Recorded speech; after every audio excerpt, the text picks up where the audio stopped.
చదువు లేక మన ఇంట్లో పరిస్థితులు బాగోలేక మనం ఎంచుకున్నటువంటి రంగం భవన నిర్మాణ కార్మిక రంగం.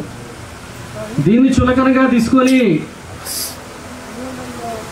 వీరేం చేయలేరులే, 2.5 సంవత్సరాలు కాదు 3.5 సంవత్సరాలు ఇసుక లేకపోయినా సరే ఏదో కూలి పని చేసుకుంటారులే అని ఏ నాయకుడు మనల్ని పట్టించుకోలేదు.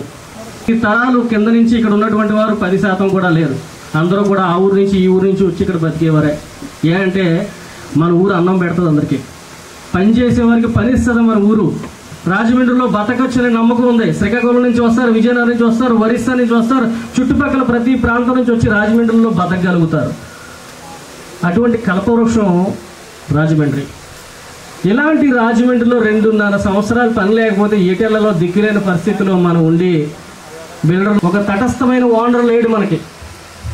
సెంటర్లో పనికి వెళ్తే ఒక 10 రోజులు పని చెప్తారు, 10 రోజులు మళ్ళీ అతని దగ్గర అయిపోతే ఇంకో దగ్గరికి వెళ్ళాలి. తటస్థమైన పనే లేదు మనకి. భవన నిర్మాణ కార్మికుడు అంటే ఇది పరిస్థితి. దారం లేదు, పైన ఎగురుతున్నటువంటి గాలిపటం అటువంటి. ఎటు ఉంటే అటు వెళ్ళి పని చేసుకోవాలి, ఎవరిస్తే వాడి దగ్గరికి వెళ్ళి పని చేసుకోవాలి. ఇటువంటి